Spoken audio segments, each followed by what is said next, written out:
إن الحمد لله نحمده ونستعينه ونستغفره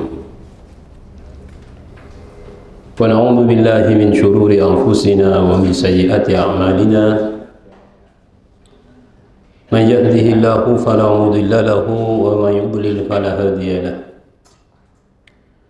أشهد أن لا إله إلا الله وحده لا شريك له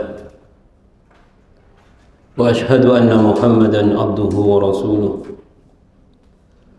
اللهم صل وسلم عليه وعلى آله وصحبه ومن دعا بدعوته ومن سار على نهجه نوينا التعلم والتعليم والتذكر والتذكير والنفع والانتفاع والإفادة والاستفادة والحث على التمسك بكتاب الله وسنة رسوله والدعاء إلى الهدى والدلالة على الخير ابتغاء وجه الله ومرضاته وقربه وثوابه سبحانه وتعالى. أما بعد. Bapak-bapak, ibu-ibu yang dirahmati Allah, alhamdulillah wa syukurillah. Pada sore hari ini kita mendapatkan nikmat dari Allah, bisa melaksanakan sholat maghrib dengan berjamaah. Kemudian kita isi waktu yang sangat utama ini baina isya'ain dengan majelis ilmu. Mudah-mudahan menjadi sebab kebaikan kita, mudah-mudahan menjadi sebab motivasi hidup kita menuju husnul khatimah. Karena pada hakikatnya jika kita melaksanakan sholat 5 waktu itu adalah bentuk al-inabah ilallah. Al-inabah ilallah artinya kita kembali kepada Allah. Di antara hal yang harus kita pahami bahwa semakin usia kita ini bertambah, seharusnya kita semakin memahami apa yang harus kita lakukan.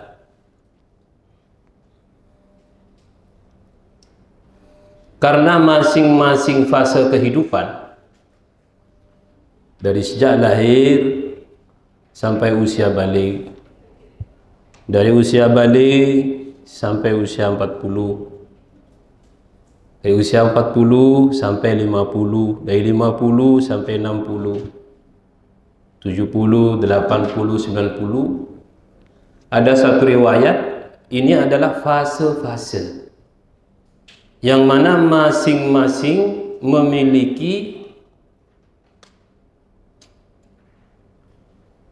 nilai dan harus kita sesuaikan diri kita dengan nilai-nilai itu. Maka masing-masing kita ini berpikir kita di fase usia berapa. Karena ada hadis dari Nabi SAW tentang fase-fase itu, sampai disebutkan dalam hadis itu di fase 90 tahun Nabi SAW mengatakan asirullah fil ard, orang itu sudah menjadi tawanan Allah di bumi. Makna tawanan Allah di bumi itu Allah menjamin kehidupannya. Nah, kemuliaan-kemuliaan dari usia 50, 60, 70 itu ada kemuliaan-kemuliaan yang akan kita peroleh. Nah, ada sebagian kita yang sampai kepada fase itu, ada yang tidak sampai. Nah, fase yang paling ketat dalam riwayat itu adalah fase usia muda. Paling ketat ya.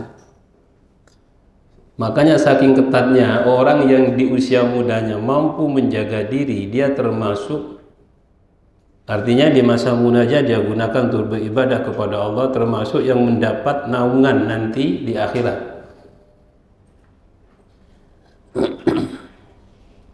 Ini artinya kita ini harus menyesuaikan diri kita dengan fase-fase tersebut. Kalau keinginan kita ini tidak berubah, khususnya dua hal, dalam satu riwayat disebutkan, ingin usia panjang, ingin harta banyak, itu akan tetap ada ya. Tapi kita harus paham diri kita. Tentunya ketika kita berada di usia 50, 60, walaupun keinginan itu menggebu-gebu, tapi fisik kita tidak mampu. Nah, inilah yang harus kita perhatikan. Nah, kebanyakan sebab kita itu susah, bingung, sebenarnya bukan karena rezeki kita, tapi karena ada rencana-rencana yang lebih kita percayai daripada rencana Allah. Saya ingin begini, ternyata tidak jadi, kita sedih. Saya sebenarnya akan melakukan ini, tapi tidak bisa, sedih. Padahal seharusnya di masa-masa itu kita jangan sampai disedihkan oleh urusan-urusan fisik kita. Karena kita tidak mampu. Maka sering saya menyampaikan, belajarlah kita memahami diri, memotivasi diri, menghilangkan semua hal yang bisa mengganggu keikhlasan kita, mengganggu ibadah kita, mengganggu keimanan kita di masa tua ini. Harus mampu. Dan Allah memberikan kemampuan itu. Dengan keadilan Allah Subhanahu wa Ta'ala, kita ini diberi kemampuan menjadi manusia terbaik sesuai dengan usia kita. Maka ukuran di sini adalah di mana kita. Kalau kita usianya 60 tahun, nggak mungkin 60 tahun tidak bisa kita mengejar ibadah orang yang usianya 30 tahun. Mereka bisa puasa Daud, puasa apa, melakukan tahajud, tidak ini. Apapun dia lakukan, tidak mungkin kita lakukan. Tapi itu bukan berarti mengurangi derajat kita. Maka sering saya menyampaikan, ketika usia itu sudah menua, jangan melihat kuantitasnya, lihat kualitasnya. Dalam istilah fikih itu ada namanya a'dzar, uzur-uzur. Yang mana dalam kaedahnya disebutkan orang yang tidak bisa melakukan perkara ibadah yang biasa dia lakukan karena uzur syar'i, maka pahalanya seperti dia melakukan. Contoh misalkan dalam uzur sholat Jum'ah dan jemaah. Kalau kita terbiasa sholat subuh di masjid, misalkan di sini berjemaah. Kalau kita terbiasa sholat Jumat berjemaah, kemudian ada uzur syar'i atau uzur yang tidak mungkin kita melewatinya atau menghindarkan diri darinya, maka orang ini sama sebenarnya pahalanya ketika meninggalkan itu sama ketika dia hadir di sholat subuh itu. Falahu ajrul hadir dalam satu istilah ibarat. Maka penting kita membina kebiasaan-kebiasaan baik itu. Kalau panjenengan sholat subuh di Masjid Al-Hikmah ini, continue, istiqomah. Sholat maghrib, isya, atau ngaji begini, istiqomah. Tiba-tiba mudah-mudahan sehat semua. Ada uzur. Uzur itu bisa berubah penyakit. Ya stroke, ya apalah. Yang tidak memungkinkan kita ke masjid. Maka ini para ulama mengatakan pahalanya sama.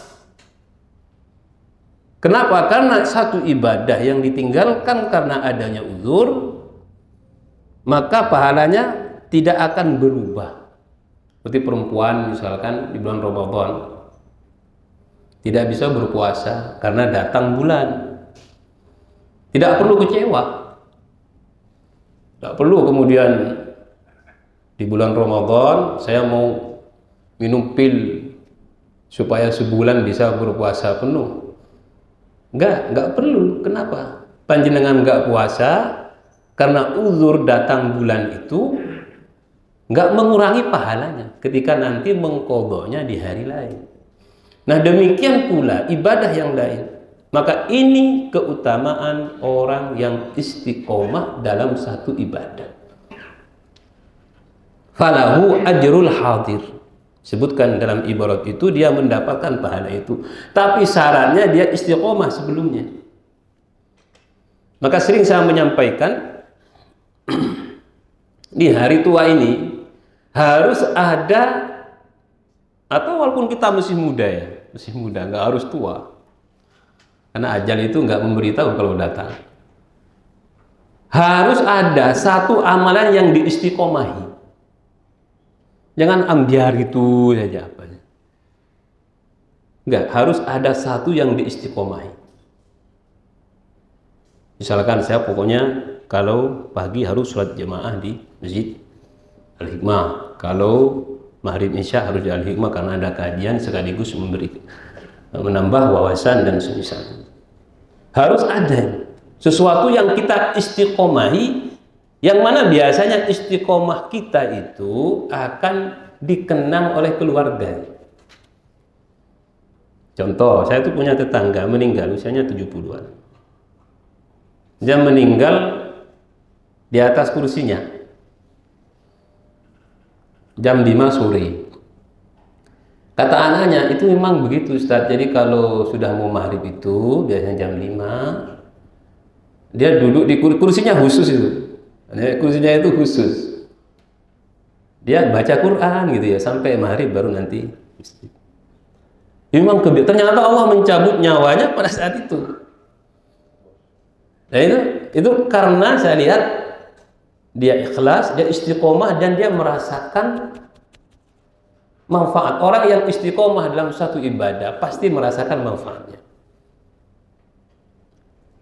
Ibadah yang diistiqomahi oleh kita pasti kita rasakan manfaatnya dan pasti kita rasakan kehadirannya. Andaikan kita tidak melakukan, kita merasa kehilangan sesuatu itu. Kok kayak ada yang kurang. Harus itu kita upayakan. Kalau sholat 5 waktu ini kewajiban, ya minimal tambah apa istiqomah kita. Walaupun sedikit, walaupun itu sedikit tapi diistiqomahi, itu termasuk sebaik-baik amal. Sebaik-baik amal itu adalah sesuatu yang kita istiqomahi, terus-menerus kita lakukan, wa in qalla, walaupun sedikit amalan itu, tapi istiqomah. Satu ketika saya dapat kasus seperti ini juga. Saya tuh ngisi di salah satu masjid di daerah Surabaya itu, Masjid Ad-Da'wah kalau nggak salah. Itu biasanya kalau saya ngisi kajian itu Bang beres-beres meja. Suatu ketika tidak ada. Saya tanya kemana? Ustaz meninggal. Loh, meninggalnya gimana? Dia itu biasanya kalau mau ke sholat Jumat itu jam 10 sudah siap baca Quran. Baca Quran di rumahnya. Baca Quran kalau sudah mau jam 11 ke masjid, beres-beres masjid, bantu-bantu. Ya merebot lah, merebot. Nah kemarin itu dia sudah siap-siap begitu, biasa di rumah baca Quran, mau ke masjid, nggak bisa bangun, langsung menjadi sebab kematian. Ya, indah ya. Mati dalam keadaan tenang. Karena saya yakin ketika dia istiqomah dengan amalan itu, dia merasakan ketenangannya, merasakan manfaatnya. Maka upayakan kita memilih waktu yang sesuai dengan kapasitas kita ini siapa ya? Kalau yang pagi langsung berangkat sebelum subuh misalkan, cari waktu yang mana kita bisa istiqomah. Nah, istiqomah itu adalah satu ibadah yang kita terus laksanakan dan kita merasakan nikmatnya ibadah itu, lezatnya ibadah itu. Dan beda-beda nggak sama. Ada orang yang di sholat tahajud, dia merasa ketenangan yang luar biasa. Ada orang yang memperbanyak zikir, istighfar, monggo. Yang penting selama masih sholawat, terserah. Tapi amalan itu, sekali lagi, ibadah itu harus diiringi dengan keistiqomahan, khususnya di hari-hari tua kita ini. Dan rasakan lezatnya iman ketika kita mengamalkan ibadah itu. Mudah-mudahan dengan demikian kita termasuk orang-orang yang mendapatkan husnul khotimah. Kemudian sesuatu yang harus kita renungi adalah pergerakan hati kita. Upayakan ketika usia kita bertambah ini, hati ini semakin tenang. Kalau masih belum tenang, kita cari, kita diagnosa istilahnya itu, apa penyebabnya?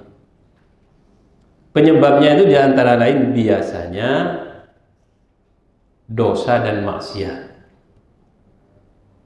Yang kedua, ada penyakit-penyakit hati yang belum keluar, yang belum kita bersihkan, toksin-toksin penyakit hati. Nah, kalau kita tidak bisa melihat penyakit-penyakit hati itu, berarti penyakit itu akan terus ada di kita. Nah, di usia kita ini upayakan kita memperhatikan. Dan pasti ada penyakit itu. Jangan mengatakan begini, alhamdulillah kalau hati saya sudah sangat bersih, Ustaz. Ini artinya berarti itu sangat kotor nanti.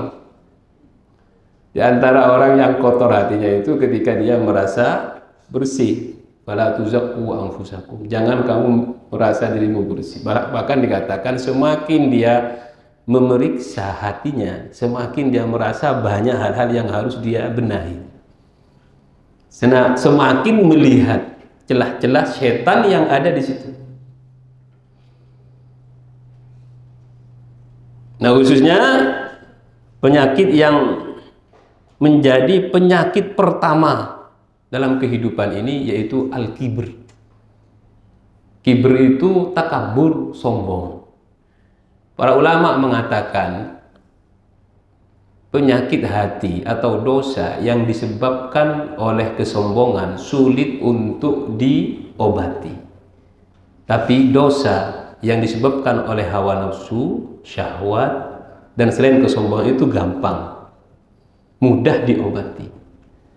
Kenapa? Karena itu penyakit pertama yang menimpa iblis di surga, yang menjadikan iblis itu dilaknat oleh Allah Subhanahu wa taala, penyakit kibr. Sampai Nabi SAW mengatakan, la yadkhulul jannah, tidak akan masuk surga, man kana fi qalbihi, yang mana di hatinya misqalu dzarratin minal kibr, ada sebiji atom saja dari ketakaburan itu. Nah, dari sini saja, dari satu penyakit ini saja seharusnya kita khawatir. Harusnya kita sudah mulai merasakan, ya Allah, mudah-mudahan diampuni kalau memang ada penyakit itu di hatiku. Mudah-mudahan kau ampuni, ya Allah, rahmati, ya Allah. Tapi biasanya orang yang mengkhawatirkan dirinya dengan sesuatu itu sesuatu itu tidak mengenai dirinya. Sahabat Umar bin Khattab radhiyallahu anhu itu bertanya kepada Hudzaifah bin Yaman. Hudzaifah bin Yaman itu salah satu sahabat yang bisa mendeteksi siapa orang munafik, siapa yang bukan. Hudzaifah, kata Umar, saya ini orang munafik apa bukan? Kenapa nanya ke saya? Karena Nabi mengatakan kamu itu bisa mendeteksi orang ini munafik atau tidak. Apa kata Hudzaifah? Kamu bukan orang munafik. Dan setelah ini aku tidak akan lagi memberitahu siapapun apabila bertanya tentang itu. Riwayatnya begitu. Kemudian Umar bertanya ke Abdullah bin Mas'ud,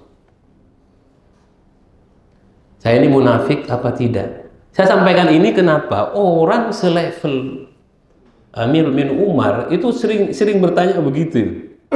Padahal beliau kan pasti masuk surga ya. Tapi beliau sering begitu, saya ini munafik apa bukan? Kata Abdullah bin Mas'ud, kalau kamu khawatir dirimu munafik, itu tandanya kamu bukan munafik. Apa artinya? Kalau kita ini waspada, ya Allah, jangan-jangan mudah-mudahan tidak termasuk orang munafik, mudah-mudahan tidak termasuk orang sombong, mudah-mudahan tidak termasuk orang yang ahli maksiat dan sebagainya. Itu artinya kita oleh Allah, walaupun mungkin memilikinya, kita akan diampuni oleh Allah Subhanahu wa Ta'ala. Ada sebagian ulama mengatakan tidak akan terkumpul dua rasa aman. Orang itu kalau di dunia merasa aman, wah saya yuk aman, gak ada masalah. Itu biasanya di akhirat dia khawatir. Kalau dia di dunia ini merasa waspada, Nabi dalam satu hadis, man khaufa adlaj, orang yang takut itu berangkat di waktu malam. Wa man adlaj najah, yang berangkat di waktu malam hati-hati dia akan selamat. Nah, kalau orang nggak demikian, tenang-tenang saja. Nah, itu orang seperti ini biasanya di akhirat dia susah. Makanya dalam agama kita ini ada bab al-khaufu, ada bab ar-raja. Rasa takut, khawatir, tapi juga diiringi rasa pengharapan kepada Allah. Imam Nawawi dalam kitabnya Riyadhus Shalihin itu mengurut babul khaufi, di bawahnya babur roja. Harus ada itu. Saya ngajar babul khauf itu di Riyadhus Shalihin. Setelah selesai saya tanya ke jemaah saya itu, ini kan Imam Nawawi memberi judul itu babul khauf. Panjenengan ada nggak rasa khauf itu? Ketawa semua mereka itu. Ya, artinya mungkin kurang konek gitu. Padahal kita ini seharusnya ketika mendengar keterangan-keterangan tentang sesuatu yang membuat kita takut, harus menimbulkan rasa takut itu. Dalam diri kita itu harus muncul rasa itu.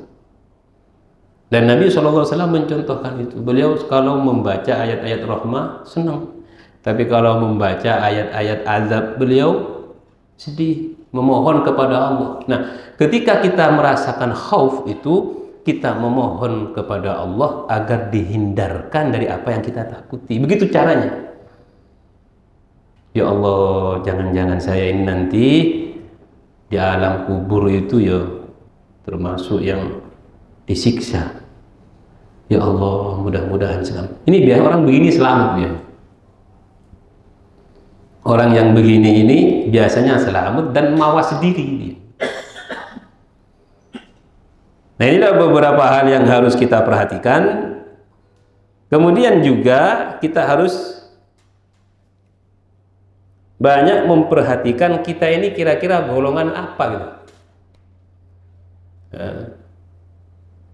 Nanti di akhirat itu ada golongan disebutkan dalam hadis yang bangkrut. Nabi bertanya, orang bangkrut itu siapa? Sahabat menjawab, yang tidak punya dirham, tidak punya barang perbekalan. Nabi mengatakan, innal muflisa min ummati, orang yang bangkrut dari umatku. Berarti kalau ada ummati itu berarti kita ini termasuk. Mudah-mudahan tidak termasuk kita. Berarti ada dari umat beliau, man ya'ti yaumal qiyamati bi sholatin, pada hari kiamat dia membawa pahala sholatnya, wasiyamin puasanya, wa zakatin zakatnya, Wa ya'ti, dan dia juga membawa wa qad syatama hada, mencaci ini, wa qadhafa hada, menuduh yang tidak benar kepada ini, wa akala mala hadza, makan harta ini tanpa hak, wa safaka dama hadza, membunuh, ya, safkud dima itu menumpahkan darah, wa daraba hadza, memukul ini, fayuqta hadza min hasanati. Nah, ini cuma semuanya nanti diganti dengan kebaikan-kebaikan. Wa hadza min hasanati, ini juga diberi kebaikan-kebaikannya. Jadi tadi yang kebaikan sholat, kebaikan puasa, kebaikan zakat, itu diberikan kepada orang yang tadi dia hina, yang tadi dia tuduh tidak benar, yang dimakan hartanya dengan zalim. Fa in faniyat hasanatuhu qabla an yuqdama alaihi ukhidha min khotoyahum. Kalau sudah tidak punya lagi kebaikan yang bisa diberikan kepada orang yang kita zalimi itu, na'udzubillah, maka diambil kesalahan orang yang kita zalimi, faturihat alaihi, kemudian ditimpakan kepadanya, summa turihat finnar, dan dimasukkan ke dalam neraka. Nah, ini orang, ada yang begitu. Nah, kita ini juga dalam hal ini upayakan, berarti ada orang berbuat dosa, berbuat baik, itu ada. Kalau saya membaca hadis ini begini, berarti ada amalan itu sampai ke Allah. Amalan itu kan nggak semuanya sampai. Dalam satu hadis, melewati langit pertama, kedua, ketiga, itu masih lewat. Sampai di hadapan Allah disuruh balikkan lagi. Kalau kita baca hadis ini, berarti amal ini sampai, karena pahalanya bisa ia terima di akhirat. Tapi dia juga melakukan satu keburukan. Jadi jangan heran ada orang melakukan kebaikan tapi juga keburukan. Kalau ditanya, "Baik Ustaz, apakah kebaikan itu akan diterima kalau dia melakukan keburukan?" Ya diterima juga. Ada orang itu baik tapi dia zalim. Zalim. Ya berarti nanti di akhirat dia muflis. Muflis itu bangkrut. Nah, kalau kita dulu zalim, saya sering sampaikan bahwa taubat itu menghapus dosa. Taubat menghapus dosa. Saya pernah punya satu jemaah, jadi pejabat di daerah Papua. Dia mengakui bahwa dirinya dulu sering berbuat zalim. Nggak tahu, saya tidak bertanya panjang lebar, tapi dia katanya sering zalim lah ya. Menggunakan hak bukan pada tempatnya. Apalah, pokoknya dia menyadari sekarang masih hidup orang. Sudah sepuh. Saya ingin tobat Ustadz, gimana ya? Terus, kan tobat itu syaratnya ada 4 ya. Ada 4 kan. Yang 3 saya mampu, yang terakhir ini. Tobat itu kalau kita pertama punya an-nadam, menyesal, kemudian al-azm, al-ya'ud, ada keinginan kuat tidak akan kembali lagi, al-iqla', kemudian meninggalkan dosa itu selesai sudah. Tobat kita diterima. Hanya yang keempat, kalau berkaitan dengan anak Adam, harus dikembalikan. Kalau tidak, minta halalnya. Nah ini yang beliau itu merasa berat. Saya nggak mungkin karena kesana nggak mungkin, apalagi dia sudah nggak tahu saya gimana. Ya saya katakan bahwa taubat itu akan tetap dibuka pintunya sampai hari kiamat, sampai matahari terbit dari barat. Sebelum hari kiamat itu ada matahari terbit dari barat, itu ditutup pintu taubat. Atau sampai nyawa kita di tenggorokan terakhir itu baru tidak diterima. Jadi panjenengan kalau mau kembali kepada Allah, ya pasti Allah akan menerima.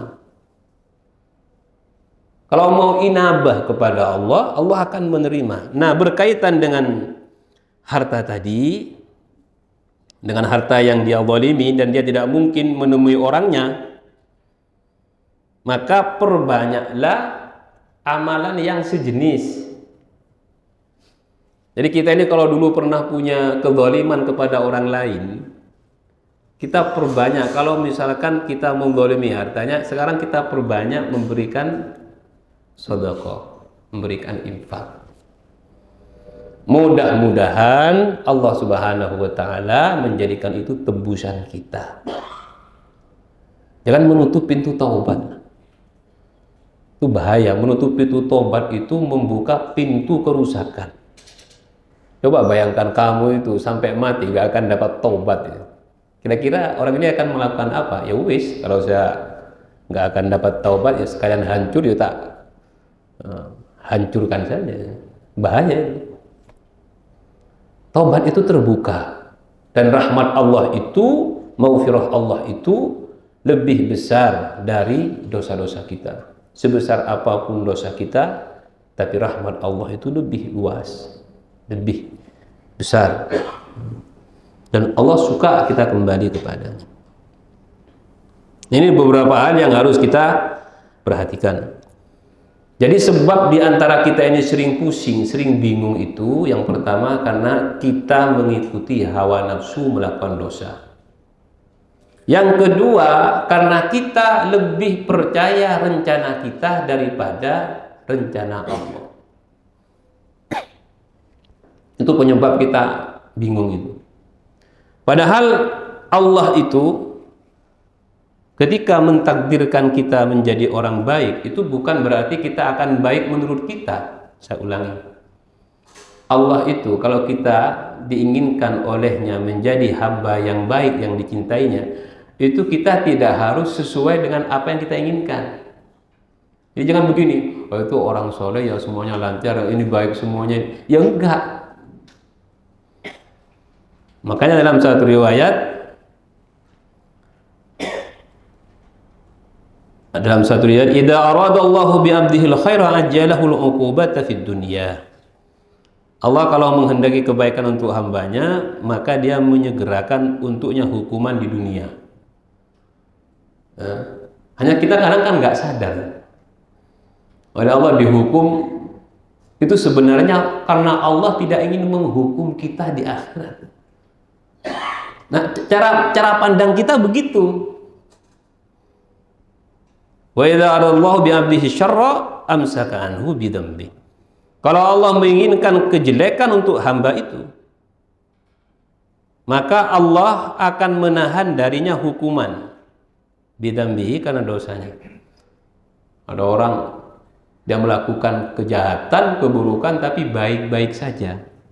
Nauzubillah. Orang ini pada hakikatnya tidak disukai Allah. Hatta yuwafiya bihi yaumal qiyamah, sehingga kelak di akhirat dia akan menyempurnakan hukuman untuknya. Alhamdulillah. Hukuman akhirat itu lebih besar daripada hukuman dunia. Makanya biasanya orang soleh itu, orang yang dicintai Allah itu diberi kode oleh Allah. Kalau dia berbuat salah itu diberi kode di dunia ini. Saya pernah membaca satu riwayat dalam satu kitab, ada orang soleh mau ke masjid itu tiba-tiba terjatuh tanpa dia sengaja. Nah kemudian dia menyikapi apa yang dia rasakan itu dengan apa? Dia mengatakan, ya Allah, mungkin tadi karena saya tidak mandi sunat. Di Jumat itu ada satu sunnah namanya mandi Jumat itu ya.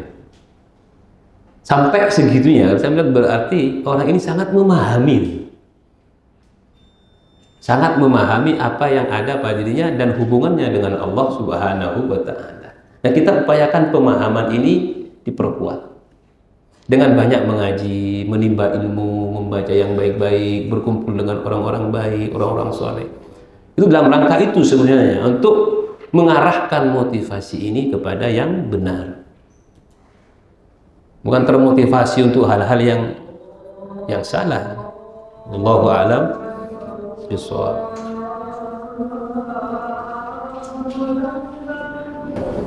Sebagai penutup dari majelis ini, saya ingin menyampaikan firman Allah Subhanahu wa Ta'ala dalam surat Al-Hajj ayat yang ke-47. Afalam yasiru fil ardi fatakuna lahum qulubun la ya'qiluna biha aw adhanun la yasma'una biha fa innaha la ta'mal absar walakin ta'mal qulubul lati fis sudur. pentingnya. Jadi kita di usia kita ini, kita masih bisa melihat fenomena-fenomena dunia ini. Jangan sampai hati kita tertutup buta. Nah, ketika kita tidak mampu menangkap hikmah dari kehidupan ini, itu disebabkan hati yang buta, bukan matanya. La ta'mal absar, matanya tidak buta, walakin ta'mal qulub, tapi hatinya yang buta, dibutakan oleh dunia ini. Mudah-mudahan Allah Subhanahu wa taala menjadikan kita orang-orang yang diselamatkan hatinya, dan mudah-mudahan apa yang ada di hati kita adalah sesuatu yang diridhoi oleh Allah Subhanahu wa taala. Subhanakallahumma wa bihamdika asyhadu an la ilaha illa anta astaghfiruka wa atubu ilaik. Wal 'afwu minkum. Wassalamu alaikum warahmatullahi wabarakatuh.